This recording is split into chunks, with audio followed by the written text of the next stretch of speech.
Holiday times bring about something that some of us enjoy and some of us dread for whatever reason.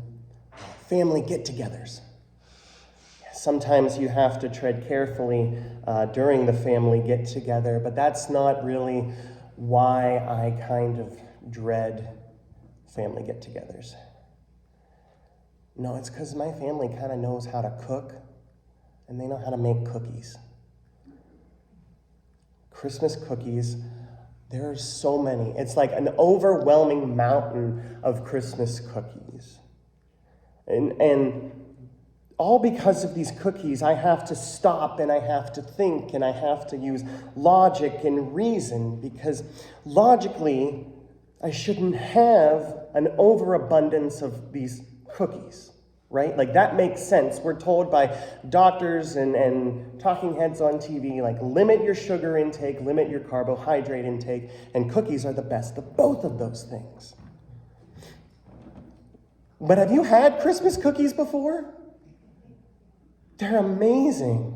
Peanut butter blossoms, homemade fudge, rum balls, pecan balls, all of these different types of cookies just sitting there. Dozens and dozens and dozens of them.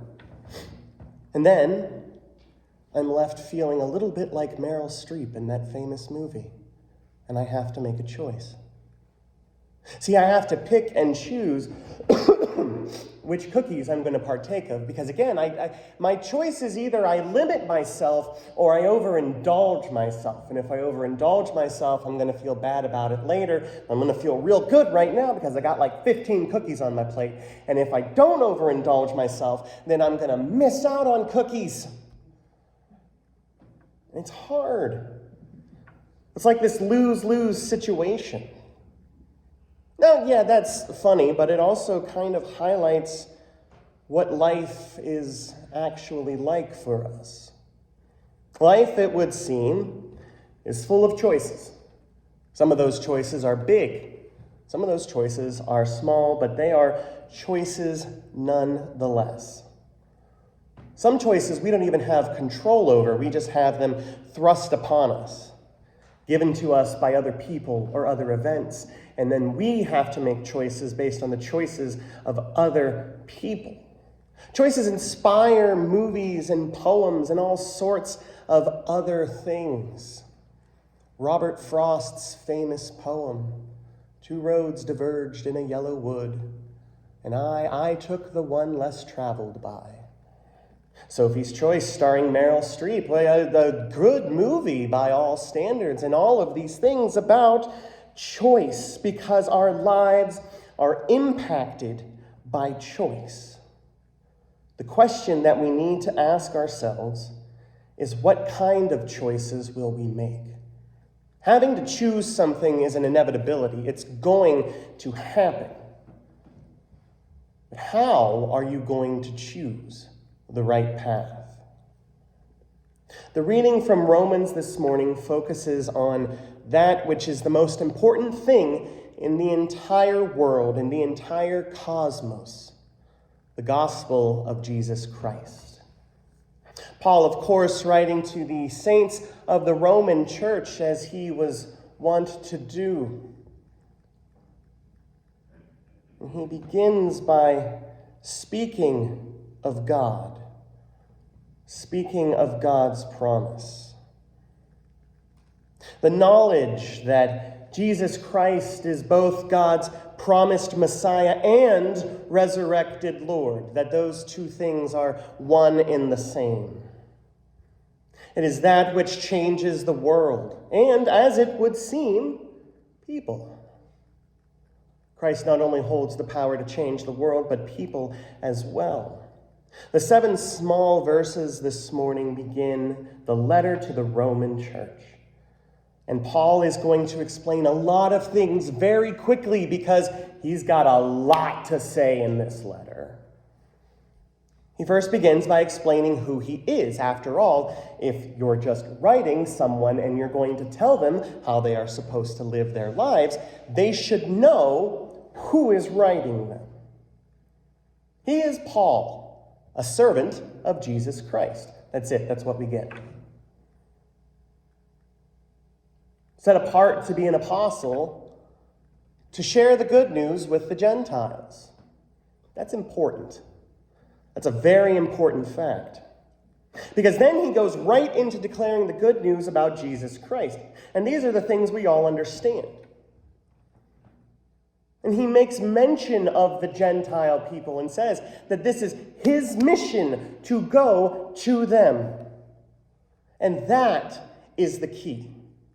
See, he is explaining who Jesus is, that Jesus has the power to save, that there is grace, there is forgiveness, yada, yada, yada, all the stuff that we already know and love.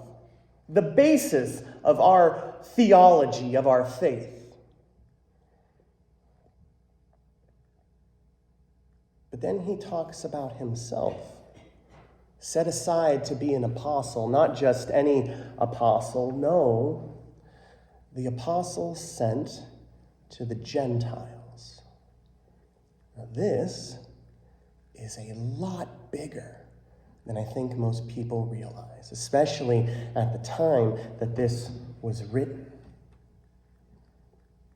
They weren't invited.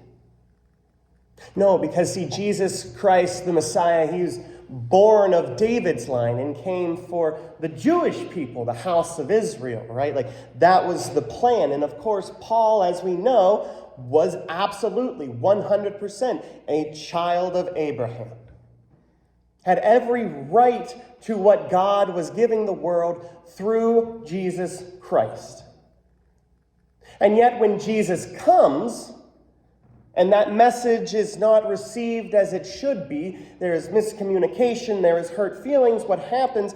Paul goes out and begins hunting down and killing the followers of Jesus.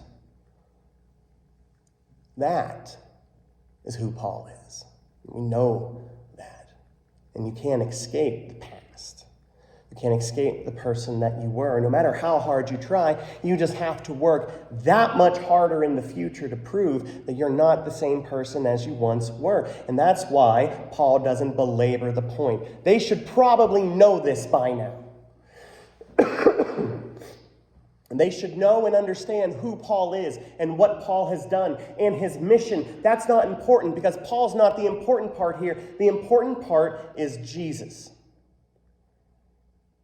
He focuses not on himself, but on Jesus, on what Jesus has done. That is the power of Jesus. See, Paul identifies himself in two ways: as a person who was called to be an apostle and as a servant. And he didn't have to. In no way, shape, or form did he have to be in the position that he was in right then and there. He was a Pharisee. He was a Roman citizen. He could have had an easy life. There are a million other things that he could have done, and yet he chose to follow Jesus. I can remember talking to someone when I was really beginning once again to feel the pull to ministry and to go to seminary. And he said, you have to make sure. He said, if you can picture yourself doing anything in the world other than be a minister, don't do it. Don't be a minister. What you're asking for, what you're signing up for, is not necessarily what you think, he said. And if you feel that you can do something else, you should do that because, brother, it's a tough road to hoe. Paul absolutely finds himself in that place. He didn't have to be there, and yet he chose to follow Jesus because, as we know, Paul has this dramatic conversion story. He meets Jesus and is changed and transformed by Christ's power. And it is because of that interaction that he has, he will then go on to be jailed. He will then go on to suffer for the sake of the gospel. And he never had to do that. He could have said, no, thank you. He absolutely could have. But he didn't. He chose instead to do that which he was called to do. He chose all of this because of the gospel of Jesus Christ. It compelled him.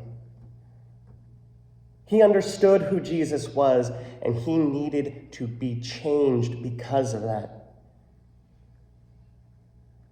He could have lived his life as if nothing changed. He could have been whatever he wanted to be, and it would have been well within his right to do so. Yet he knew and understood that the wages of sin was death. Not just death for a specific people, but for all people. And someone who was such a child of Abraham that anything new was scary and he wanted to stop it and stamp it out before it got going. He is the guy that goes to them now. He goes to the other. That's what he was called to do.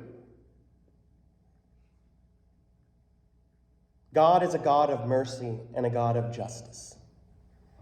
Not just for one specific group of people, but for the whole world.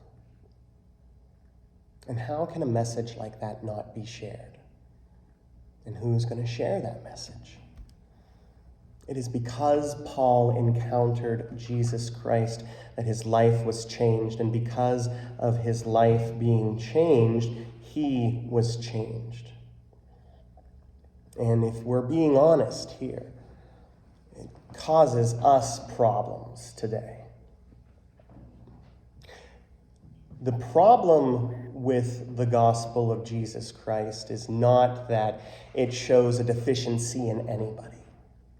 That's not the case. It does. It shows that all have sinned and have fallen short of the glory of God, and nobody wants to do that. Like, nobody wants to hear that. When you hear that and when you encounter Jesus, you're changed. Jesus should change us. If you're not changed by encountering Jesus Christ, you're doing something wrong. Everything that Jesus has done for the people is something that we needed. We're not in debt to Jesus. We don't need to pay God back for anything. We understand that the wages of sin is death, but it's not like we have this bill that we have to do. Like, we don't have to be here. Like, it's snowing. We could have stayed home drinking hot cocoa in our Snuggies and our blankets and our fuzzy slippers, watching whatever show we wanted to watch on TV. But no, we didn't. We're here. You made that choice to be here. And the reason you made that choice to be here was because you know Jesus Christ. And because you know Jesus Christ, fundamentally, some part of you has shifted, has changed, and your choices have changed because of it. Matthew's gospel reports Joseph being changed because of God's love. Joseph is such an interesting character. Of the line of David, he is in Bethlehem because it's David's city, and he has to go and register for the census. That's why Jesus is in Bethlehem, right? And this is before that. And he hears word that his wife, soon-to-be wife, his fiancée, is pregnant. And there's not a lot of science at the time, but he knows where babies come from.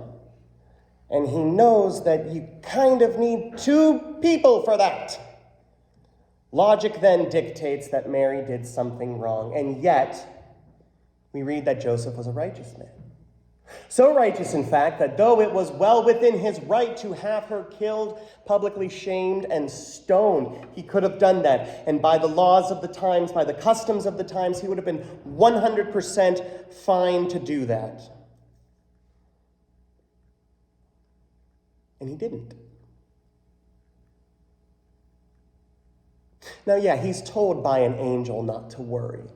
I would like to think that if we spoke to some spiritual guide, an angel that told us to do something, we'd be like, yeah, no, okay, that makes perfect sense. Definitely going to do that. And Joseph changes his mind. See, he wasn't even going to have Mary hurt. He was just going to quietly walk away. He was going to take that lump. He was going to take that pain that he felt because clearly she cheated on him, right? But no, that wasn't the case. He didn't have all the information. Once he knew all the information, once he understood that no, this was the Messiah about to be born, the promised child for the people of God, once he knew and understood that, he then has to make a choice.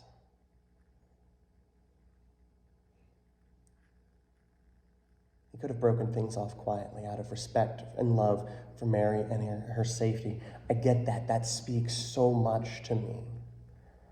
Because that's how much of the righteous person he was.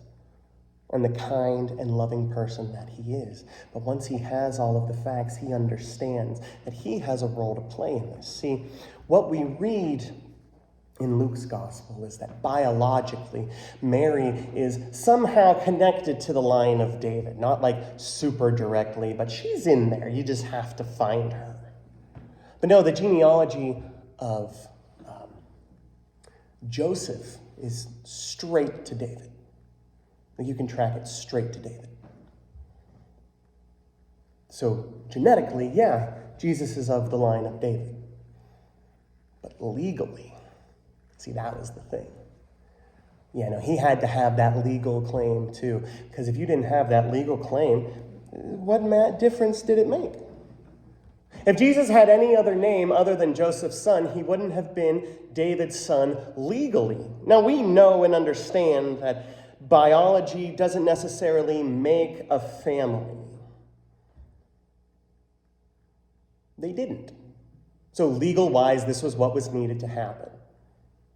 And so now Joseph has a choice to make. Knowing all of this, and knowing what's happening, because now the game has shifted. See, now it's not that Mary was unfaithful. No, and now it's that, I have to raise the Messiah. Raising kids is hard enough. Raising the Messiah would be, boy. I can only imagine how difficult that would be. So Joseph stands in front of a powerful choice that will have ramifications that he will not even be able to comprehend. And once he has all of the information, he makes the choice.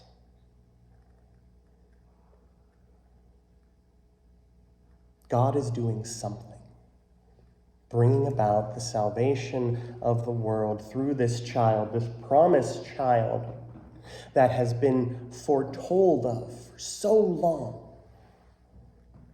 And that's what's going on here. That's who Mary is pregnant with. It's not that she just went out and found some other guy. No, this was God's holy, divine plan. This is something that has been going on the back burner for a long, long time. And now it's come to fruition. Knowing and understanding who the child is, Joseph is able to make a hard choice. It's easier to walk away. It's easier to throw your hands up and be done. When life seems hard, when life seems unfair, it's easy to duck and cover and cower. But that's not what he does. He knows exactly what he's getting into. And he willingly signs on for it, much like Paul will willingly do later. He set himself up for something that is much more difficult than it needs to be. And Joseph just straight up disappears from the narrative. There's a little bit of him at the temple, and then he's just gone. We don't know exactly what happened, but what we do know is that Jesus is identified as a carpenter, which means he learned that from his dad, his earthly father. It's the choices we make that define who we are as people. Because of who Jesus is, because of what Jesus has done for us, because of who God is in our lives, our choices are impacted. Not out of any debt that we owe, but simply because we know. We know how much God loves us.